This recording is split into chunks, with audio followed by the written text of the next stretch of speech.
कि एक बार की बात, एक बड़ी सज्जन महिला थी, मुस्कुराती हुई, हमेशा सबकी हेल्प करने वाली, उसकी डेथ हो गई, उसकी मृत्यु हो गई। जो दूत वूत उसको लेने के लिए आए और लेके जाने लगे, कहते एक बात तो बता दो। महिला ने कहा कि मेरे जो कर्म है, मैं स्वर्ग में जाऊंगी नरक में जाऊंगी? कहते नहीं, ना तुम्हारे को स्वर्ग मिलेगा ना तुम्हारे को नरक मिलेगा, हम तुम्हारे को भगवान के पास लेके जा रहे हैं, बैकुंठ में तुम जा रही हो।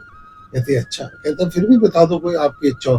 कहती है मैंने स्वर्ग और नरक की बड़ी कल्पनाएं सुनी है, बड़ी बड़ी स्टोरियां सुनी है, कि एक बार एक कोशिश करो, एक काम कर दो, मेरे को ना एक बार स्वर्ग और नरक दिखा दो। कहता पहले तो कोई बात नहीं, ये तो बड़ा इजी काम है, हम जिस रोड से जा रहे हैं रास्ते में स्वर्ग भी पड़ेगा नरक भी पड़ेगा, पहले क्या देखना चाहते हो? कहता है चलो पहले एक काम करते हैं कि पहले मेरे को नरक दिखा दो। और नरक के पास ही गई, रो रहे हैं, चीख रहे हैं, चिल्लाने की आवाजें आई, लोग दुर्बल हो रहे हैं, जर्जर हो रहे हैं, उदास हैं, टेंशन में है, चिंता में है। तो अंदर गई, कहती है आपकी इतनी दुर्दशा क्यों है? पास में देखा, एक 50-60 फुट ऊंचा एक पतीला है, उस पर बड़े बड़े चम्मच पड़े हुए हैं।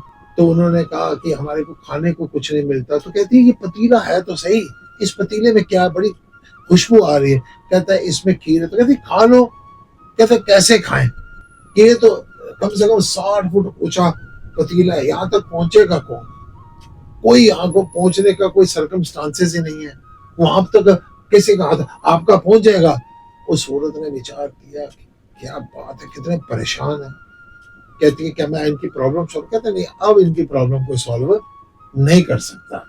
जो खुद प्रॉब्लम सॉल्व करने में सक्षम नहीं है तो उनकी प्रॉब्लम तुम क्या सॉल्व करोगी? कहती है क्या मतलब? कहते आओ चलो आगे चलो, हम लेट हो रहे हैं। आगे गए, स्वर्ग में चले गए। तो वहां पर सब हंस रहे हैं, खेल रहे हैं, मुस्कुरा रहे हैं, सबके चेहरे पर चमक है। तो वहां पर भी वही 50-60 फुट ऊंचा एक पतीला है, उस पर चम्मच लटके हुए हैं। तो उस औरत ने कहा आप सारे खुश हैं? हाँ। तो आपने क्या खाया? क्या? कहते हैं पतीला नहीं देख रहे? हाँ। कहते तो इस पतीले की खीर जहां तक पहुंचे कैसे? कहते हैं इसमें क्या बात है, कई बार हम क्या करते हैं, वो पास में जो पेड़ वेड़ है ना, उसकी लकड़ियां तोड़ लाते हैं। हम लकड़ियों के ऊपर सीढ़ी बना के उस पर चढ़ के एक दूसरे को खीर नीचे डिस्ट्रीब्यूशन करते रहते हैं। और कई बार क्या करते हैं, कई बार एक बंदा कोई नीचे बैठ जाता है, उसके ऊपर दूसरा खड़ा होता है, तीसरा कंधे पर पहुंच जाता है। ऐसे हम एक लाइन बनाकर खीर खा लेते हैं और सारे एंजॉय कर रहे हैं, खीर बड़ी स्वाद, आप खाएंगी? तो उसने कहा नहीं। आगे गई तो औरत कहती ये स्वर्ग और नरक। कहता है इससे आपको पता चल रहा है स्वर्ग और नरक है नहीं है, हमने अपने विचारों से बनाए हुए। एक आदमी के पास सब कुछ है लेकिन वो खुद खाने का प्रयास नहीं कर रहे, आपस में प्रेम नहीं है, आपस में एडजस्टमेंट नहीं है, आपस में समझौता नहीं है। लोग कहते हैं परमात्मा हमारे को पैसा दे।